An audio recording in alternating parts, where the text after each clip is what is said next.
But we're going to switch gears right now to something different. Here's the question. Should high school sex ed include conversations about pleasure? According to the Globe and Mail, researchers at the University of Windsor are testing out a program teaching girls grade 11 and 12 about the female sexual anatomy, desire, and the problem of the orgasm gap, which is that men are more likely to orgasm than women. Do you like this idea?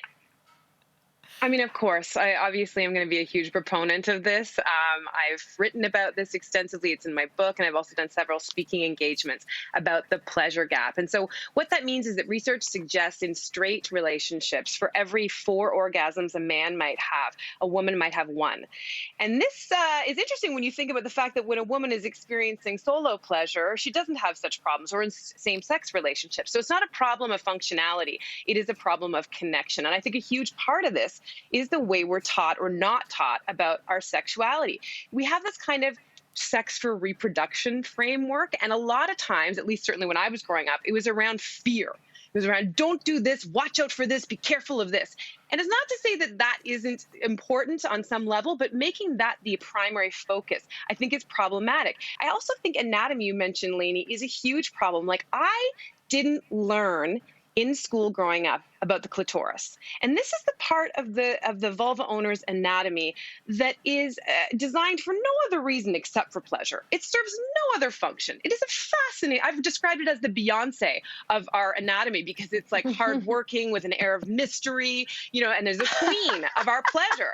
And I mean that quite sincerely, but when you don't talk about that in anatomy, what you say, the message that you're giving to people who own vulvas is that it's not important, that your pleasure is actually not something that we need to talk about. And I think that impacts us for decades to come. So yes, put pleasure first and start talking about this for teenagers and beyond.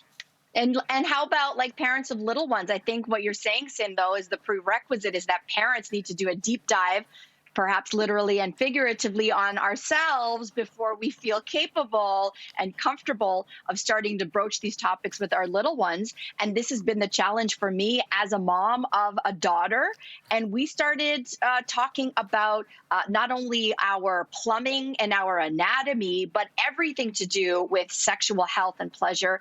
When Marqueza, and I know parents are going to freak out about this, at like 18 months, we started reading her the book, What Makes a Baby? And some people will say 18 months, like they're practically not even verbal. And I'm going to tell you something. I have decided to lead, especially with this, with age-appropriate honesty. Kids can handle a lot of information. And if you feel icky or weird or uncomfortable, you're going to probably pass that on, especially to, in my case, my daughter. And I don't want to do that. You're right, Cyn. I don't think I learned about a lot of anatomy until I was in maybe grade 7. Like, you're 11 or 12 years old. There's a lot happening before 11 and 12 years old. Ask any parent of a daughter or a son when they start touching themselves. It's 4, 5 years of age. And then that's the age where some parents go, I don't know what to do, because the reaction is, don't do that. Don't touch yourself. It's somehow dirty. And we have led with radical honesty on the other side.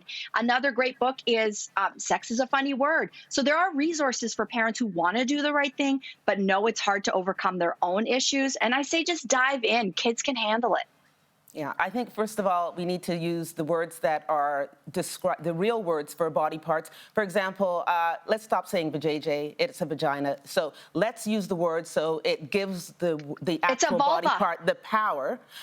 And also, I think I could benefit from a course like this. I think boys could benefit from a course like this. The problem that we're going to have, though, is with the parents. Kids are already investigating.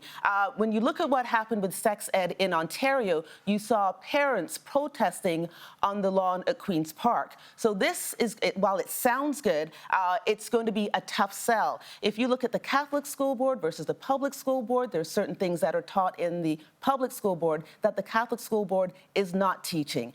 There are vaccines that they're not giving in Catholic schools that young women need to potentially save their lives. And so, therefore, it's going to be a tough sell. I think it's worth the fight, and I think we all need to be educated. And so, therefore, I say go for it. I think that the spirit in which they're introducing these programs is good, but I just think it's incomplete.